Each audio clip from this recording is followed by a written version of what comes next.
want to thank you all for coming here this morning, being here bright and early. It's great to see everybody. We're excited to have you here. It's my pleasure to officially welcome you to the third annual Innovate conference. Today, I'll give you a view of what's coming today. We have 30 different presentations. We have 70 presenters. We have representatives from 50 different institutions across 6 states. And we will have friends Skyping in from Beijing and from Harvard. So if that gives you a sense about the reach of this conference, that's about right. We've got 450 registrants, and I know that because that's the limit that the fire marshal will allow us. And I got the emails and calls from friends who are interested in the last week asking to come in, and no such chance. So congratulations to you for being early to register. And speaking of early to register, we already have the date for next year. So March 26th next year, if you want to mark that on your calendar, you can be one of the first to sign up for that conference. Today, we have 2 different panels, interactive panels, for those of you who come with questions and want to ask really good panels, your questions. We have a panel of students, 4 undergrad, 2 graduates, and they are excited to share with you what it feels like to be a student. So be sure to challenge them with questions. We also have a panel of deans who will talk to you about how they're incorporating technology into their programs. So again, use the opportunity to force some vigorous discussion. Also, encourage you to explore apps for autism, discussions around online science labs, digital textbooks. Anybody read the front of Wall Street this morning? That should be an interesting discussion. And augmented reality. We'll also be able to learn how to be social, how to get students to study more. Yeah, it should be a good one. And how to be optimistic. That sounds like an interesting one. And speaking of optimistic, Ohio State is very pleased to be hosting this session today because we are very optimistic about how technology is going to fundamentally change the way we do things at Ohio State. And the person who leads that charge, who is very optimistic, represents the optimism of the university, is our Provost, Joe Aludo. Please join me in welcoming him up here. Thanks. Thank you, Kathy. I must admit I enjoy that list of topics, but particularly the one on augmented reality. That's one I could use almost every day.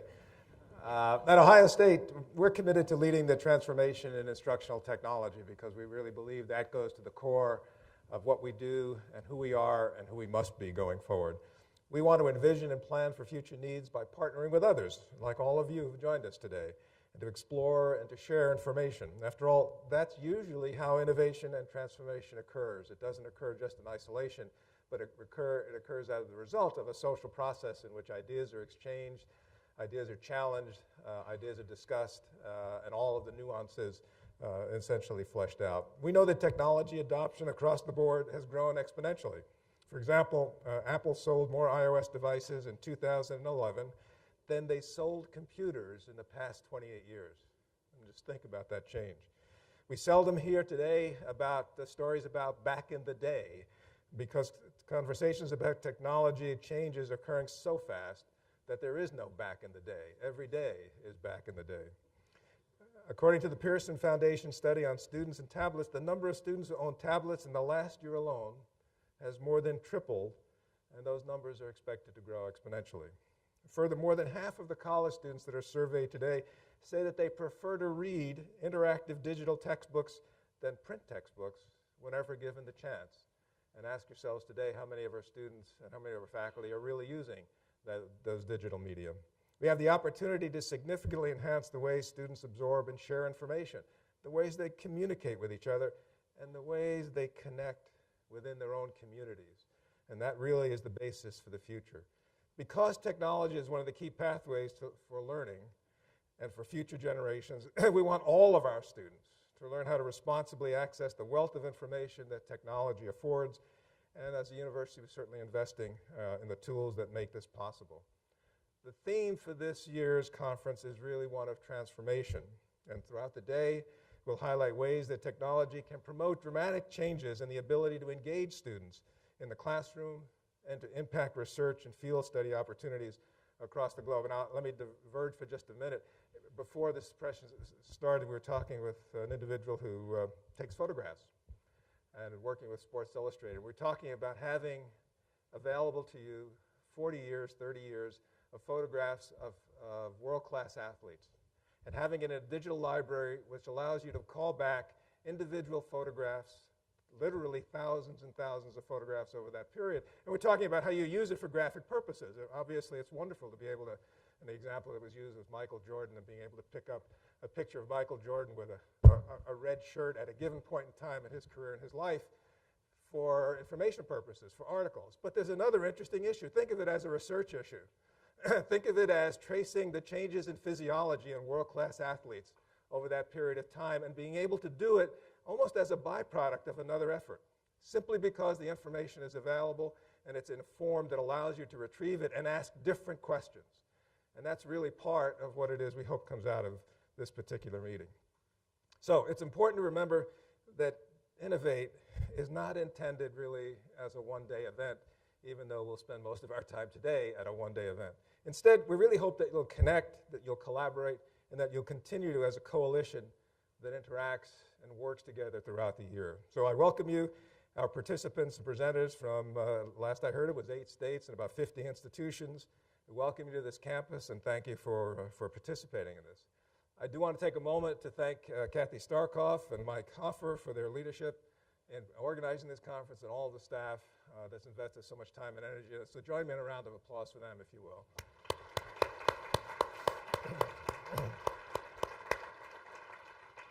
And it now gives me great pleasure to introduce our keynote speaker, Karen Cator. Karen is the Director of the Office of Educational Technology for the U.S. Department of Education. She's devoted her career to creating the best possible learning environments for this new generation of students. Prior to joining the U.S. Department of Education, Karen directed Apple's leadership and advocacy efforts in education. In this role, she focused on the intersection of education policy and research. She looked at emerging technologies and the reality that's faced by today's teachers, students, and administrators. Karen joined Apple in 1997 from the public education sector, most recently leading technology planning and implementation in Juneau, Alaska. She's also served as a special assistant for telecommunications to the Lieutenant Governor of Alaska. Karen is the past chair of the Partnership for the 21st Century Skills and has served in many capacities on different boards, including the Software and Information Industry Association. She earned a bachelor's degree in early childhood education from Springfield College and a master's degree in school administration from the University of Oregon. I'm delighted to be here as the day begins, and I believe that you'll learn that today we serve as an inspiration for continued efforts throughout the year. That must be an outcome of this meeting. It's that inspiration that we inspire in each other as we move forward. So now, please join me as we welcome Karen Cator. Karen, thanks so much. Thank you very much. Thank you for that kind introduction, and thank you to lead number one, fantastic support people you have here, and to Mike and Kathy and the provost for leading this effort. So happy to be here. Innovate obviously is something that's sort of been core to my being from the time I started in education many years ago, back in the day.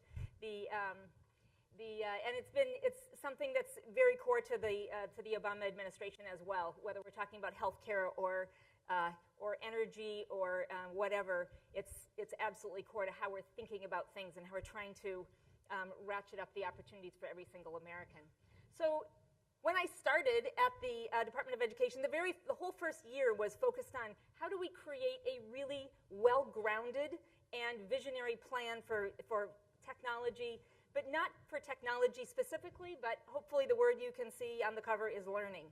So when we talk about learning, this is learning at all ages, very young children, school age, community college, college, adults, everybody who wakes up in the morning and needs to learn something new. How do we ratchet up those opportunities? So we launched the National Education Technology Plan, and off we went.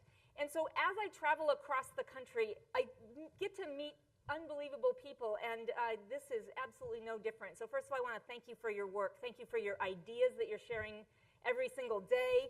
I love the last session of the day today, Steal My Idea, or steal whatever it was called, Steal the Ideas.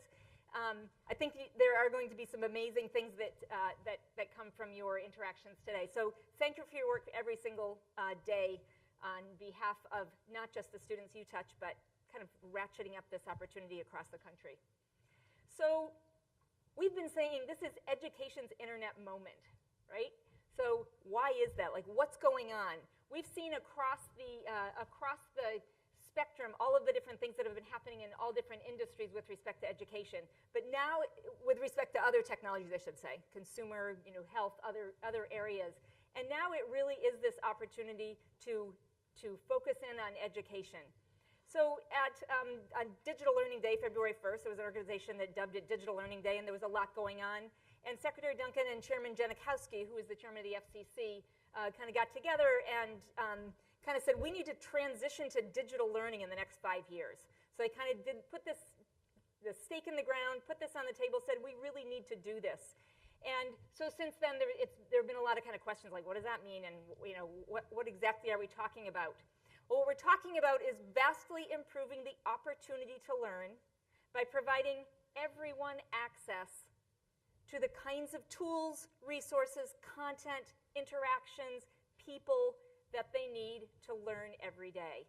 It's vastly improving the opportunity to learn. So we're at a very interesting place right now.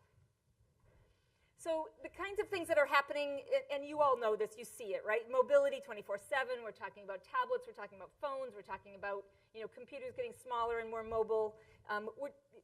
So much going on just in the mobile space, and everybody here, I guarantee, has the entire internet in their pocket, so you can be either tweeting or looking things up or watching YouTube while I'm speaking. Second, social interactions for learning. We want to make the point that the digital learning is incredibly social. It's incredibly interactive. It's participatory. It's this entire kind of culture of participation and voice, a variety of voices across the web. And participation is one of the things that we want to focus on. We were talking last night about the fact that there are 93 million Americans, adults, who are undereducated. That means they either dropped out, they didn't graduate, they didn't have the opportunity, they maybe aren't literate, or they may be, 4th grade, 5th grade reading level or something like that. 93 million adults. So when we think about this, we think about how do we bring in that level of participation. So it's not just about access and making sure that everybody has access to broadband on these opportunities, but it's also how do we make sure we bring in many, many, many more voices, all the voices that represent people across the country. So social interactions for learning, how do we leverage that for this great opportunity? Digital content, you all know, you see it every day, you produce it, your colleagues produce content that is highly professional, highly produced, it's watched over and over again, there are so many interactions, and so when you compare the kinds of digital content that you can get online with the kind of flat, paper-based textbooks, again, we see now is the time to fully transition to digital learning. And finally, the fourth big trend we see is big data. There's, the new, hopefully you've been kind of following this emerging trend of thinking about learning analytics that comes kind of from business analytics, but it's the ability to use all of the amazing data that's going to be, maybe in the future, maybe not quite yet.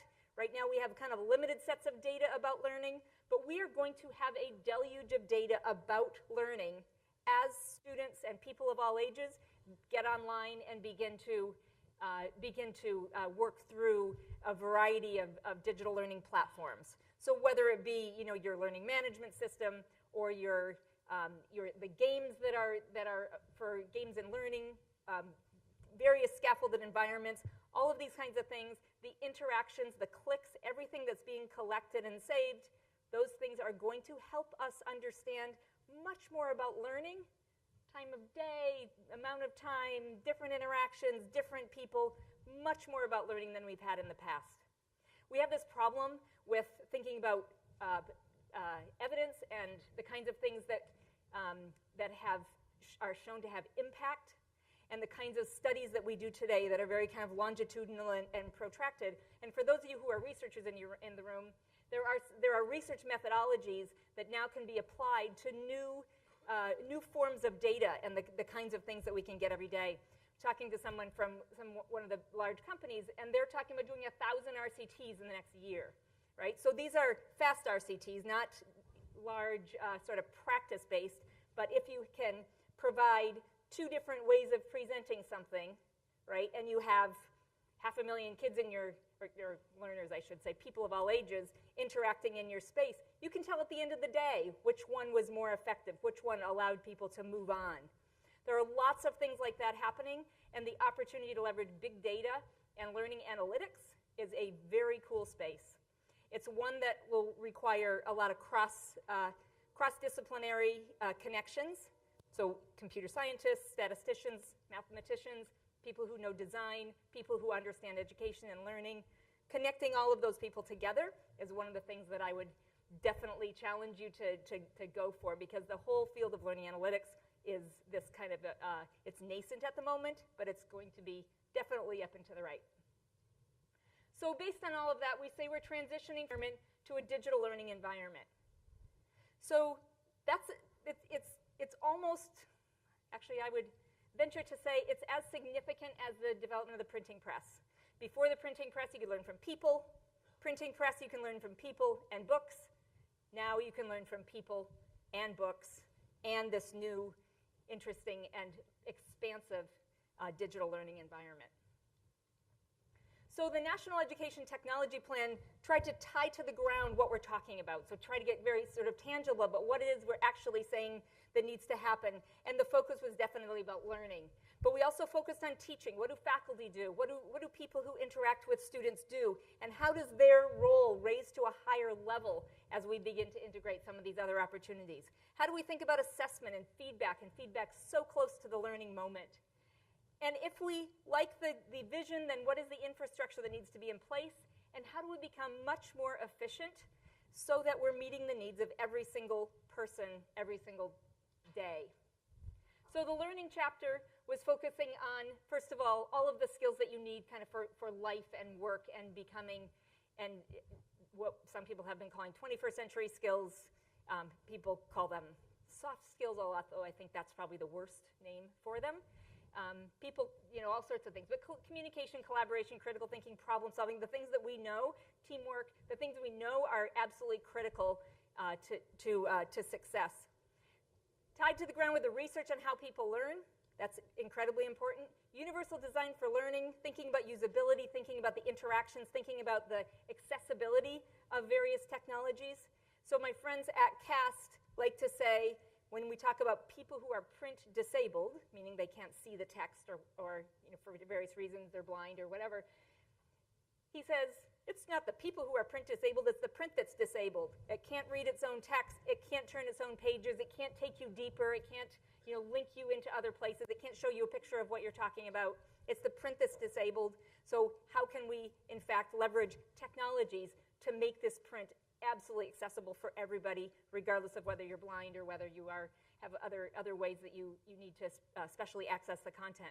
Huge opportunity when we think about the digital learning environment. We think about lifelong and life-wide. Again, we're talking about people of all ages and throughout the day. People go home and they need to learn how to fix a faucet or learn how to cook a new meal or something like that. There is learning that takes place, very participatory all the time. And finally, this notion of personalized learning. This is an important term, and I just want to spend just a minute on this, because when we think about personalized learning, we're thinking about the opportunity for people to leverage not only pace, right? So some people spend more time. Maybe it's not because they need more time to understand it. It's because they really like it. They really want to go deep. They want to spend a lot of time learning about something, right? So it is about pace, but it's also about differentiation. How we can bring things to life and explain and describe things in a variety of ways. Somebody was telling me earlier about the, I won't get the story right, but the biology teacher with 800 people in the lecture hall deciding to get a rock band and teach DNA in an entirely different kind of way, right? So that's providing the information and the opportunity to understand something in a personal way. And then but the important part of personalized learning is that it brings in prior experience, personal stories, languages, interests, and again, makes sure that we're doing the right thing and are most effective with every single individual all the time. And there's lots of research that ties that to the ground, the research on how people learn and the importance of prior experience. So that's personalized learning. As we think about assessment, and I'll kind of fly through some of this so that we can have a lot of time to interact around some of these things. But assessment, measuring what matters, so again, measuring that full range of things that we want people to know, not just the content, but how do we create assessments that are much more kind of scaffolded and interactive and adaptive and help people know what they know and what they don't know and what they're becoming more accomplished on and the like. Things that have embedded assessments, right? The opportunity, in a game, for example, you get to a certain level and you're deemed competent at a whole bunch of things because you actually had to know those things in order to pass on to the next level. The notion of real-time feedback. So when people publish something online, they immediately get interactive feedback from other people who are either watching it, they're reading it, they're posting their comments, although I've learned to really try to not read a lot of those comments. But there's just a lot of really interesting feedback, and you can scaffold that feedback. And I'm sure many of you, if you're faculty members, have thought a lot about how to leverage the real-time feedback that can be provided not just by you, but by peers and experts and others. And then this notion of learning records, the notion that every individual should have access to their own information. This sounds trite, actually, when you say it like that, but it actually isn't true right now that students could go to somewhere and click a button and it will download my data. So healthcare is looking at this, right? They call it the blue button, and they're working with healthcare providers to create a button on every healthcare information system page where the health consumer can click on the button and it downloads your data to you so that you can take it to your next provider. You can have access. You can mash it up with other data, whether it's your own nutrition data, your exercise data, or whatever. So that's healthcare. If you think about that for energy, the same thing. Energy companies forever have had lots of data, moment to moment, about how much energy we use. How can we, again, have a green button on the energy sites that allows you to click and download your energy data so you can begin to sustain and to have much more sort of interesting interaction with your own data about your own energy use in your house, right? You might be now incented to plug your exercise bike into your personal grid and figure out how to leverage some of that energy, whether you or your children or others around you can incent them to power up your house or whatever, right? So things like that. That's a silly example, but it's the kind of thing that is very empowering. So in education, we're thinking about the same thing. How do we create a button that allows people to download their own data so that they can manage their own learning, right? So they're in school, they have after-school programs, they might have a mentor, they might have these other interactive environments that they're using. They might then go to community college, they take courses, they get grades, they get credits. How does that all translate when they go to the university here or whatever? So this is an interesting space, and it's going to allow many more people to manage their own learning. You can then see how entrepreneurs and people who are very creative can now create new applications that would allow people to mash up their own data, their own learning. And there likely would be some official data and some, my own very personal data. Here's all the books I've read, or here's my violin recital or whatever, and then some kind of shared data as well. So that's kind of the whole notion of electronic learning records. So when we think about teaching and we think about who are the people in the student's life that's going to help them get through to the next level. So we want people to be effective, but we also want them to be highly connected. So if somebody is in the business of helping students, teaching them whatever their interaction is, we want them to be connected to the tools, the resources, the content, the information, the other people around in the whole kind of global network ecosystem that can help individual students become better. The notion of differentiated roles has been around forever, right? You have your teacher, you have your mentor, you have your parents, you have your after-school, provider, you have your peers in your dorm, you have lots of people. And we're really looking at how can we help people better leverage all of those differentiated folks in their environment. And then the infrastructure, pretty straightforward, really easy, 24/7, always on, broadband everywhere. So the Department of Commerce, Department of Agriculture, FCC, they're the ones responsible for building out broadband across the country. Checked in with them this last week, and they said, yes, we're on track to have 98% of the country covered in broadband in the next 4 years. Okay, so that's significant.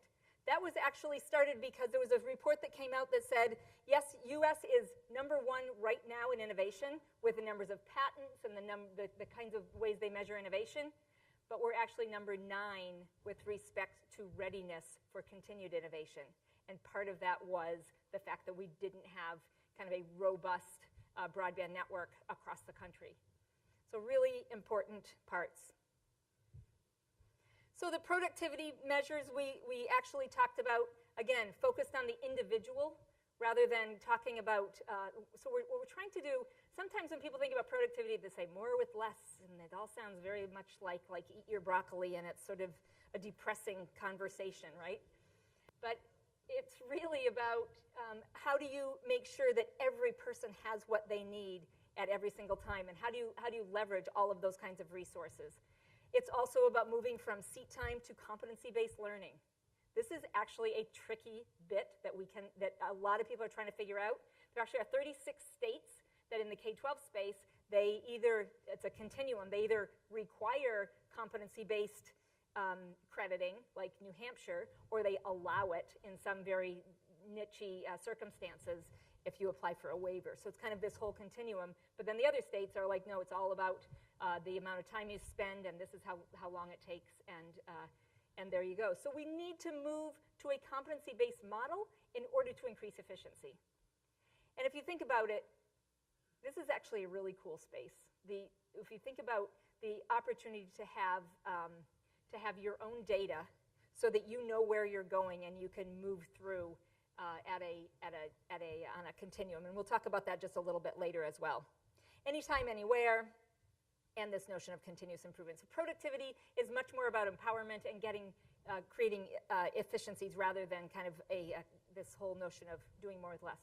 So let's talk through just some examples to kind of round this out, and then we'll open it up for questions. So first of all, you've all heard Khan Academy, and I talked to reporters and others who are like, well, I don't know, is this going to replace higher education, or is it going to replace high school, or how do we think about these environments online?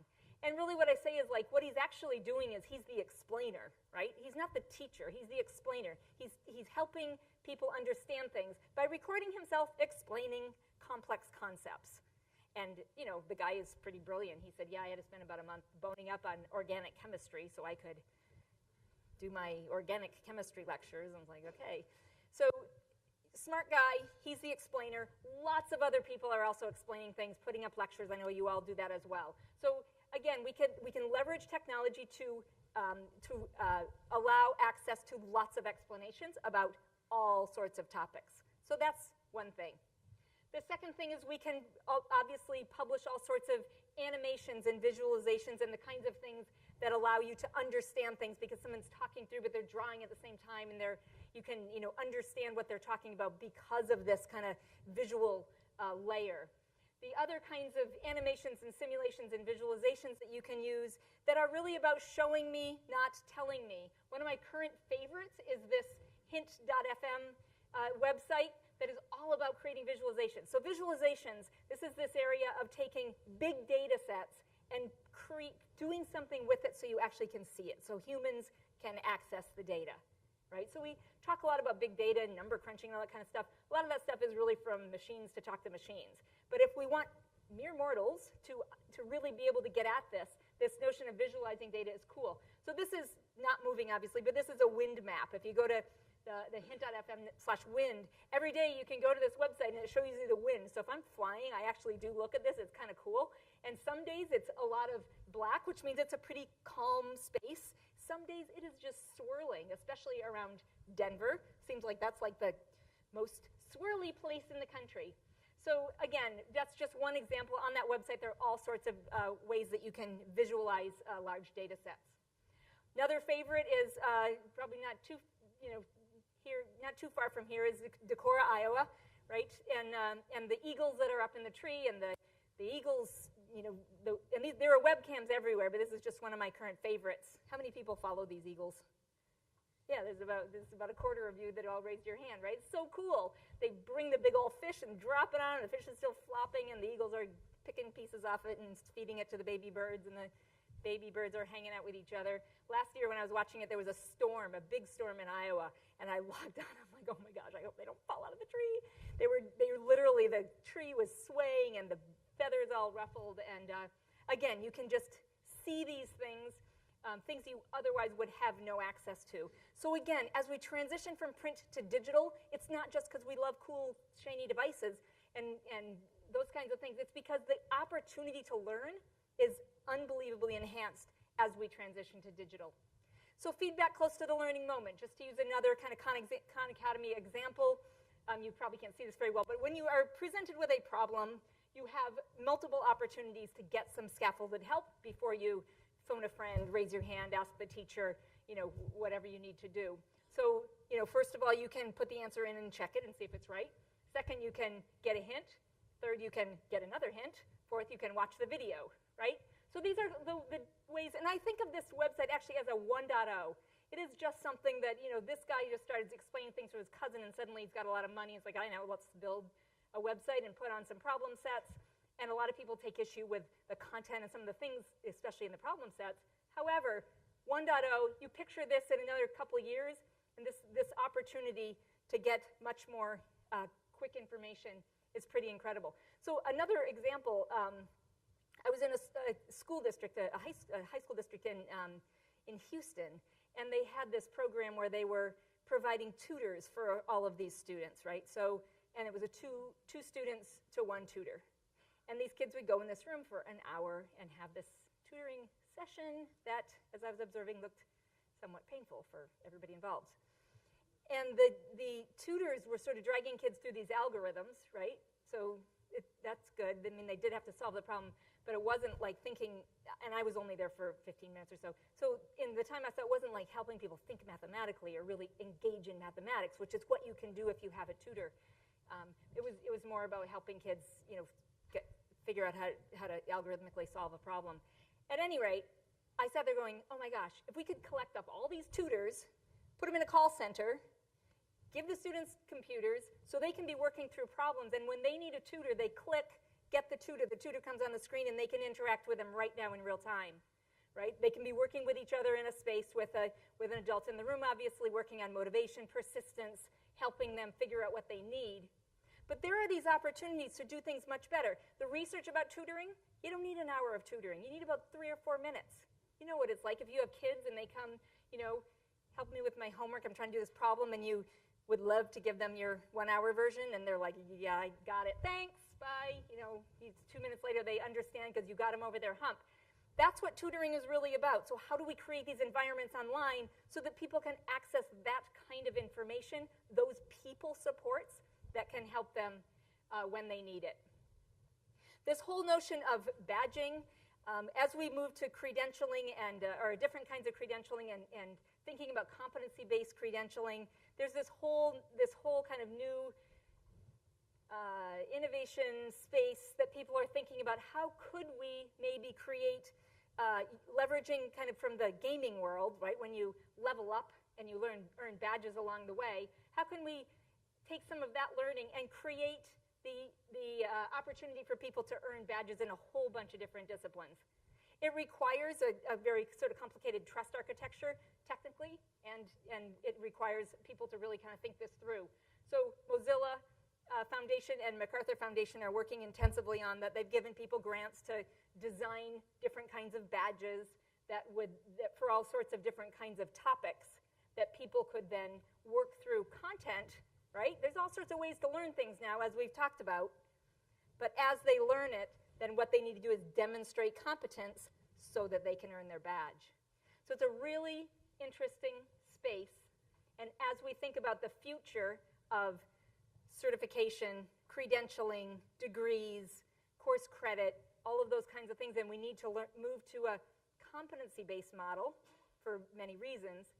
How do we leverage these kinds of technologies and ideas? And again, 1.0, who's going to come up with the way better way of doing this? Maybe somebody in this room. So the opportunity to connect and participate globally is another thing. And we talk a lot about people publishing online to a global audience, and there are many, many examples of that. But one of the interesting things, if you haven't been following it, is this notion of a MOOC. Anybody know what MOOC is? Yeah, so this notion of a massively open online class. And maybe some of your 800 student lecture halls are sort of massively online or open or whatever as well. But they're massive, definitely. Starting with massive. The notion of a massively open online class, the best example is what Sebastian Thrun and his associates at Stanford did, right? They were teaching an artificial intelligence course. You've probably heard this story, but let me kind of run through it for a second. Teaching an artificial intelligence course, and they decided to put it online and allow anybody in the world to take it, thinking they would get, a few thousand maybe that would be interested. And, so they, I think, maybe thought they didn't need to necessarily tell anybody at Stanford that they were doing this. And so 160,000 people later, they were like, guess we should have mentioned it. But anyway, but what's interesting about that, so they had 160,000 people sign up to take an artificial intelligence class all over the world. Apparently, I don't have the data, but what was relayed to me is there were more students in Latvia taking this course than there were students at Stanford, right? So when you think about this opportunity to learn something like artificial intelligence, how many people have the opportunity to go to Stanford and take artificial intelligence from these folks? So they had 23,000 students who finished the course and earned the Stanford certificate of completion. So they didn't get credit, it was free, they didn't pay for anything, but they, in fact, performed to the level that Sebastian said was actually at a higher level than what he would have expected from just his face-to-face Stanford class. 23,000 people in the world. That's pretty incredible, right? So this opportunity to create these courses that are massively open and online. So then we think about, so what's the business model there? How are we going to fund these kinds of things? So that's, again, an area for innovation. I feel like we should sort of hide Easter eggs throughout this presentation and like all these areas that you can be like dreaming up the next cool, amazing thing. But this is an interesting story that you can read about in Wired magazine, and there are various videos as well. But I think the most important part of this story is that when you picture 160,000 people worldwide, it's like, how the heck are they all working with their headphones, with their computer, like all individually? No. All sorts of support groups sprung up all over the internet. TA sites.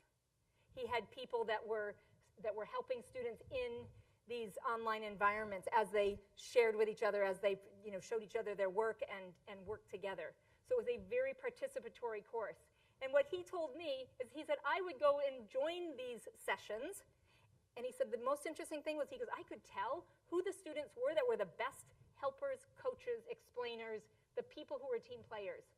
So then the next part of the story is that the companies in Silicon Valley who are dying for people who can fill the jobs that they have, especially engineering and the computer scientists, he then started collecting resumes from these 23,000 people so that he could hand them over to the likes of Google and LinkedIn and others. And then that's where his finder's fee and that comes in. But one of the things he said was the people who were really good at helping other people, those are the people that I know are the best hires, right? The people who are, in fact, team players. So just a very interesting story. He's now left Stanford and launched this company called Udacity. Or I don't know if he's fully left Stanford, but he's launched a company called Udacity. And we'll see where this goes. Again, a 1.0, brand new. in my conversation with him multiple times, he says, we don't know how to do this, we don't know how to do this, we're trying to figure this out, this didn't work, this did work. Totally figuring it out as they go. Very cool.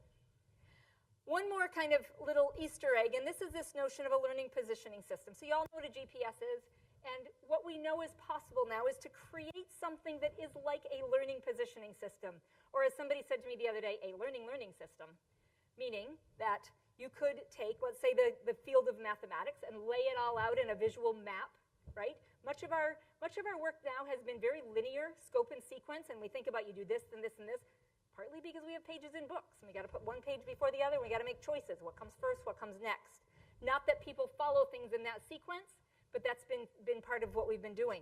So if we can create a visual map of mathematics from numeration to whatever the top math courses you have here might be, right? Put all that in a map, and as students go through their mathematics career from 4-year-old to adult, they can keep track of where they are. They can understand their own personal trajectory through the world of mathematics. Think of the supports we could layer onto that. So if every kind of part of mathematics has a latitude-longitude marker on this map, you can begin connect on assessments, videos. Why do I need to learn this? How does this ever, how is this used in real life? What's the content? Attach on the explainers, that people can explain these concepts. Attach games. So again, as you get to level 8, this whole part of the map turns green because you just demonstrated competence in all those areas. So this notion of a learning positioning system is something that I am really hoping somebody designs and develops, right? So if you think about me as a learner, I have my learner profile, I have my learning positioning system, and I can follow myself through mathematics. Khan Academy has, again, a very, very rudimentary one of these, right? Because they actually start with addition. So for any of you who are education people, you know that it doesn't actually start with addition, but start with addition, and he has this long map that goes all the way through. And again, the lines between them are all kind of the same thickness. But we know we can create much more intelligent maps as people use them. That's why it can become a learning positioning system. As people move from one place to the next, we can say, well, if they actually did really well here, they had an easier time when they got here. Or we used to think this was a prerequisite. Before you got to calculus, you had to do all this other stuff. Actually, 10-year-olds are learning calculus concepts because this is the way that can be presented at that time. Lots of things that we can learn as we build these kinds of interesting environments. So the National Ed Tech Plan kind of lays out this broad vision and talks about how we can vastly improve the opportunity to learn for all Americans. But we also kind of had this section called the grand challenges. Like, what are the kinds of things? And this was a year and a half ago now, so now we may, would probably present more grand challenges. There are lots of them, lots we just talked about today, but different opportunities to create and design and develop the kinds of environments as we fully flip to digital that will support people in their personal learning quest. So your action items, should you, other than develop all those things we talked about. So the first is becoming data literate. This is like the new literacy for all Americans. As our data is leveraged in various places, you know the advertisements that you come to you on your computer are based on your previous searches and lots of other things, right? So becoming data literate is more and more important for everybody to do. Second is connecting across disciplines and across sectors. And I think that becomes obvious as you think about some of these things and you think about who you need on your team in order to get there. You need that data scientist. You need the statistician and the mathematician. You need the computer scientist that can create these crazy algorithms, right, that can actually leverage these kinds of things. You need the cognitive scientists, the people who understand learning and people and the kinds of things that help people learn.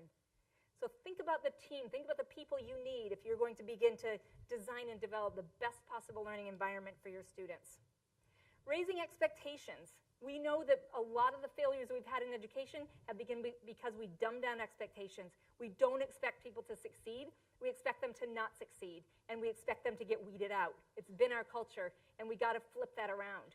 One of the interesting things that Sebastian Thrun said, talking about his online course, he said that was one of the things he learned early on, is that he needed to change his thinking from I'm going to make this hard, so watch who falls off the edge, and then I'll know I'm successful, to how can we create support so everybody can be as successful as possible. And he said that was a total flip in my thinking, and we had to just start designing for that principle rather than the weeding people out. So raising expectations, looking at every single person, look to your right, look to your left, how are you going to help them get through, not the they won't be here kind of thing. And finally, this notion of constantly iterating, sharing ideas. I love, again, the steal my idea, sharing, making them better. This is, culturally in higher education, this is a little counter to how we generally act, right? People have their own IP and their own, and they're really invested in making sure that they are the one who owns this, because a lot of the incentives are such that they are the ones who, need to take this further and publish the book or whatever. We need to figure out how to build incentives for absolutely getting people to share ideas, to build and raise all boats, explore, design new things, just become a learning, thinking, designing, iterating culture. So as we say, the future of learning is now, right? It is lifelong. It is informal, formal, in school, out of school, in your dorm, in the community. Multiple pathways, multiple instructors. You're going to have lots of people in your life as students who help you learn, and we need to figure out how to leverage those things. Multiple devices don't get attached. They come and go. We all know that. Environment, sources, and that we can, in fact, really become learner-centered. We talked about this for years and years, but now with this transition to digital, we do have the opportunity to fully leverage this learner-centered type of environment. So the president has definitely been extremely clear that we are in a fight for the future, right? And whether it's national security, social justice, or economic development, education is absolutely part and parcel to our success. So education is absolutely one of the kind of cornerstones, and around that innovation. So it's been a really interesting place to be. But this is incredibly important, and again, thank you all for the work that you're doing in this space. And with that, where's the last slide? I don't know. It disappeared. Hold on. I'm going to fix this as we speak. Oops. No, I'm not. Yes, I am. Unskip. Hold on. I can do this. And with that, questions, comments, thoughts?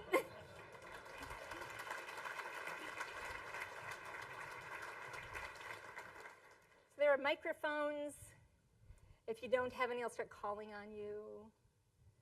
No thoughts, questions, ideas? Right here and then here. Go ahead.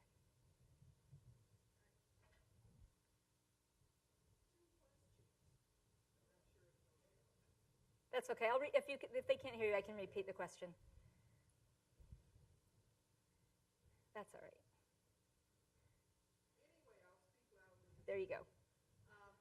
Two questions. When you were talking about expanded learning records, my first question was, in my head was, how is that different from transcripts? Because I know I could deduce that it's different because it's probably broader and richer than just transcripts. Yeah. Right? Yes. So you want to answer that first? Okay. Okay. So the personal learning records, it is broader and deeper and bigger. But even if you just think about transcripts, there are a whole bunch of places in this country, I think your university is not one of them, where students actually can't access their own transcripts online. They can't just download them. They have to, a lot of times, in K-12, the school secretary faxes something to the next school you're going to. It's a crazy space and extremely manual. So even just transcripts, there's work we need to do there. And it's also connecting between your K-12, your community college, your higher education, wherever else, your workforce, wherever you go. And again, it's my data. So that is a very important part of it. So it is broader than transcripts. And then if you start thinking about that we can get beyond this notion of, so transcripts are like how many credits did you get and what courses did you take? It really doesn't say anything at all about your learning, right? So now if we can begin to include in this notion of my data, my own personal learning records, where I am with respect to mathematics, right? So I can sort of demonstrate that these kinds of things I covered and I was successful at, because these are the kinds of things in this course way over there that I took that are going to help me, get this job or whatever.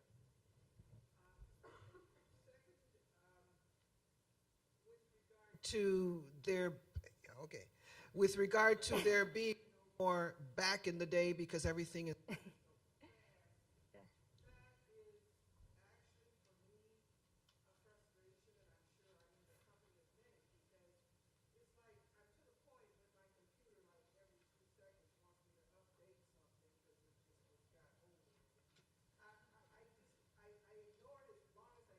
Yeah, yeah.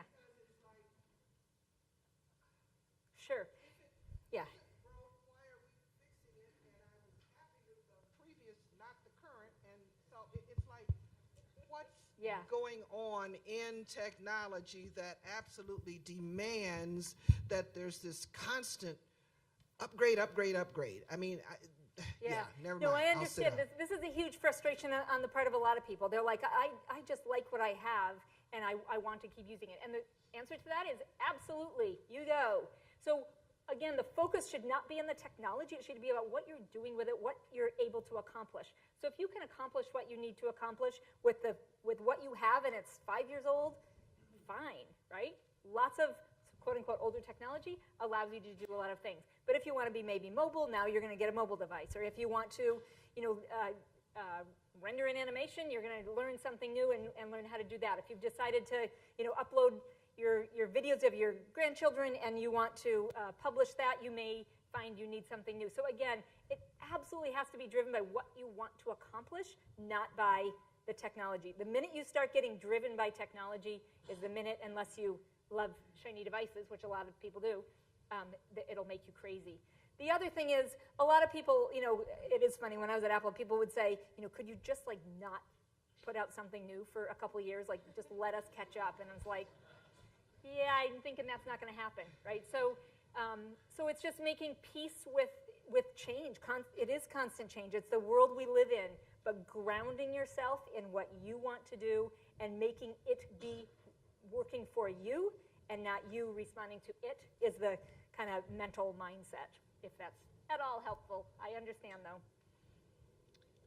Yeah, hi, Tom Rosol. I'm a professor here at Ohio State, and I teach veterinary medicine to small groups of individuals, mostly by lecture and then one-on-one at a microscope. And I'm also a technophile. I've been one all my life, and I am terribly excited about the revolution. But I think about this a lot and talk to young people about their ideas. And I'd like your perspective on how this revolution is going to occur, because I see this huge hurdle of time and effort. And, I teach by lecture, and I can update my lectures, with a modest effort each year. But for me to put all my 2 or 3 decades of material into a digital format, I need an enormous amount of help. Yeah. And I don't see how this can happen without some dramatic change or new innovation or something. And in our college, if we use clickers, we think we're innovative. I mean, give me a break, right? You talk to young people, you see what's happening. We're scratching the surface. And I would just like how is this going to happen? Sure. Well, so actually what I would like to tell you is you are a rock star in veterinary medicine, right? So you know that stuff. And short of the 20 or 30 years of paper that you have a ton of stuff in your head. So your value to those students is that. And that's what you focus on. That is what you provide them every day, and you're helping them move their own learning along. So part of what you know other people in the space that are experts in various parts, and now you can connect them to those other people. So there might be other people who publish a lecture online that goes deeper on this one issue. You can connect those students. So if you think of yourself as a node on the network of that student's learning, rather than the sole proprietor of everything that they're going to access, it will, I think, give you a little peace of mind, number one. You don't have to digitize all this 20, 30 years of stuff, because a lot of it's in your head. And you now can think about, how can I best help every single one of my students get better and better and better? And in some cases, they're not going to be listening to your lecture because they just don't do well with auditory only or something. So now you're going to be able to maybe even just simply record your lecture so they can watch it over and over. They can listen to it on the, when they're working out or whatever. But I think getting the mindset that you're there to support those students regardless, rather than thinking about the technology. The clicker thing, the only thing about clickers is that's getting feedback close to the learning moment. It's trying to build engagement. And a note on engagement, by the way, we've been thinking a lot about this lately because, we are data poor when it comes to education. We really are, because it's a very manual, very personal process, which is great. But we are going to begin to have more data. So part of the data that we need to have is engagement data. Are we getting people to actually show up, actually engage, actually produce, actually, move from level to level? Like, how do we think about engagement data? Because engagement is the front door. We have to get them in through engagement. One last thing because you're a veterinary medicine and it's STEM. STEM is incredibly important. So the PCAST report was actually sort of 50% about how do we get students to stay those first 2 years of college in STEM majors. The other part is all about how do we engage people in wanting to move into science, technology, engineering, and mathematics.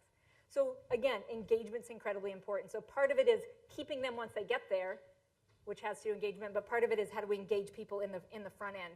So a lot of the rhetoric we find out is like, talking about, AP courses and rigorous, hard things that don't sound like that much fun. And so the whole thing about STEM is moving people and trying to engage people in citizen science and Makers Faire and design thinking and fab labs and, robotics and all of this amazing, amazing work that can lead people to think about being a veterinarian, for example. And then when they get to you, you can continue to engage them and circle them with all the opportunities to learn. Yes? Hi. First, I'd like to just mention that STEM needs to connect itself to the arts so that we have some steam behind it, and that people who are doing the work can actually communicate what they're doing in a way that people understand. But I want to ask you about sort of what I call the OSU problem. Innovate is one of the answers that we have to bringing many people who are doing excellent work across campus finally together to talk with each other. I mean, it's one of the only opportunities. That's a small version of what's happening nationally. And I think we have to become more innovative about how we answer that question. So how can we create a big data set that focuses on the innovative practices that are being developed every day, everywhere, and so that lots of people can see them and get to them frequently? And I don't see that happening on a national level. Maybe it is. I'd love to hear about it. That's a great idea. That is a great idea. So it's interesting. So I think a lot about, or we all, a lot of us in government, believe it or not, think a lot about open data. And what you're talking about is how do we publish data and information about innovation and the kinds of things people are thinking about. So one of the things that I've been working with the National Science Foundation, they probably, I don't know, how many have ever gotten a National Science Foundation grant? Okay, there are several of you, in this room who have gotten National Science Foundation grants, and I won't ask you where that work went. But when we go to the NSF, they don't necessarily know what they funded and what the outcomes were, because the entire incentive structure is such that you do your research, and then as you're winding up your research, you're dreaming up the next thing that is going to help you sustain or go another direction or do something new. That, whatever that was, tends to shut down, and maybe your dissemination as we publish something or try to do peer review or whatever, but it's not finding its way to vastly improve the opportunities to stand on the shoulders of giants, like to continually iterate. So one of the things we've been talking about is building an online map of basic research. So thinking about all the research that's been done, how do we in fact map that out, put it online in a data set. And this would be not just for high-end researchers who talk a special language, but it would be the translation to, as we say, mere mortals, the people who need to understand it. So for example, how many of you in here think of yourselves as an entrepreneur? You have some idea, some cool thing you're going to design and develop. Okay, there are a number of you, a lot of you, and if I had a better wait time practice, there would have been more. But what we find is that there are people who are dreaming up these ideas, and especially in education, and they don't ground it in basic research because they have no access and they don't have time, but they did go to third grade once, and so they're like, I got that. It's crazy. And so what we're trying to do is figure out how to map out basic research so that entrepreneurs, investors, other people can access this You could include the IP elements in there so people know, like, who do I talk to and where would I go to actually get access to this understanding. So there's a whole bunch of stuff. But the idea about then also including in this map the kind of convening, the online convening power of to connect people around the big ideas is a great idea. Good idea. Someone ought to do that. Yes? Can you tell us what's happening sort of on the national level around the conversations around FERPA and HIPAA that would enable the My Data and the cloud? And yeah. So first of all, HIPAA, FERPA, CAPA, SIPA, all that stuff. It's all really important. So first of all, FERPA, as you know, has to do with making sure that data is private and you're following privacy practices. So the first thing we say is it's unbelievably important, and we want to make sure that we have the best information, the best guidance, the best understanding about how to keep information private. So earlier I met the security person here. I don't know where that person is. Chief Security Officer, yes. And so understanding how to do that is really important. So the FERPA and HIPAA conversations aren't meant to shut things down. They're meant to make sure that people get smarter and better about best practices so that you don't accidentally put people's private data online. So that's all I would say. So in the healthcare conversation, they have some case studies that they've done, the DURSA work and other stuff. So we're trying to do the same thing. We want to publish a case study that would talk about sharing data from system to system, kind of the B2B data sharing, and also the individual, the My Data, and make sure that the smartest people about FERPA can explain like where the thorny bits are and where we need to innovate on, either aggregation, anonymization, the ways that we make sure that we keep everybody's data private. And by the way, that's part of your checklist on becoming data literate. Really, really important. So we're not getting soft on those things, getting tough on those things, but also want to build the innovation and the practices around how to do that well. Yes.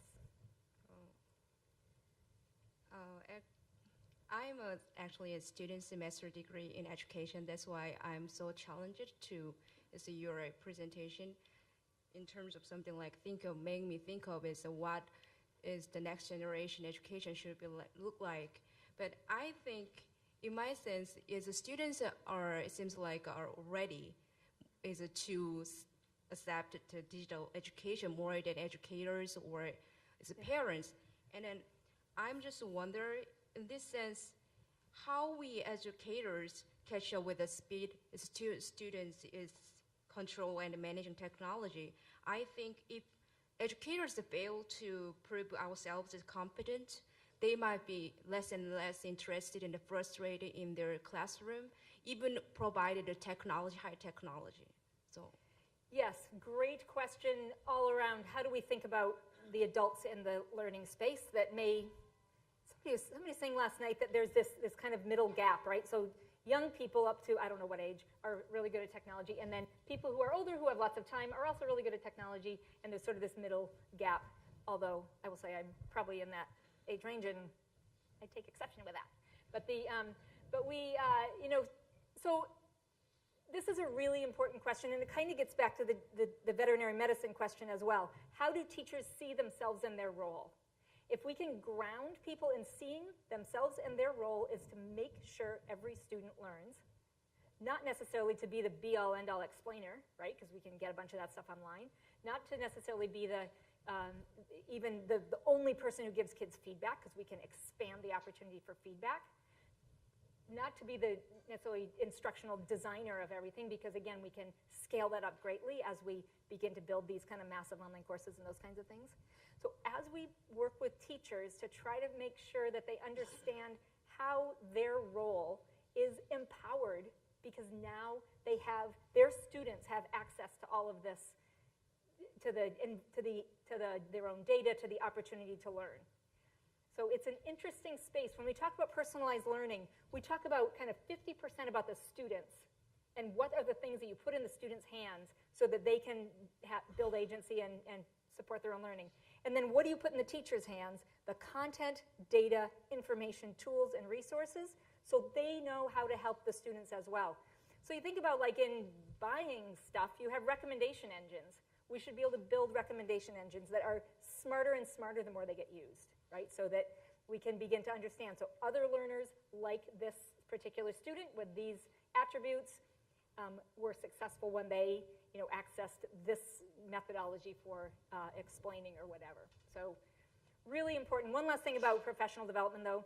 I will say we also have sort of inhibited, I think, some of the advancements because we keep saying things about digital natives and digital immigrants, and I think that's crazy talk, and we need to jettison it out the back door, because when you think about 2-year-olds now, whatever, they can use tablet devices and other things.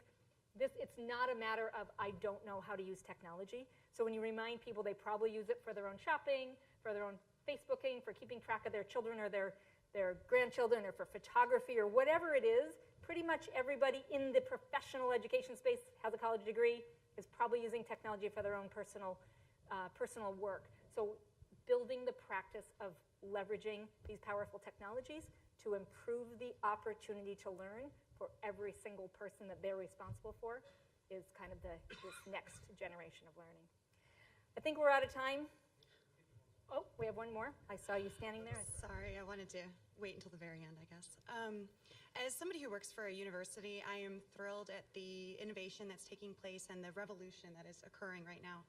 I work for Ohio University, and every time I hear about a new innovation or whatever the case may be, it's very exciting because oftentimes it's provided to us as faculty and staff at the university or somebody attending the university. I also live in Athens, Ohio, which is 5, 10, 15 miles away from some of the poorest districts in the nation. Yeah. Equity of access is very important, and while there's Connect Ohio's attempt at covering all of the state with broadband, there's DonorsChoose.org, where you can find grants to put iPads in your classroom. What else is going to be done to help level the playing field for all students, K-12 and adults, across the spectrum from nice upper-class neighborhoods to the poor rural areas of our state?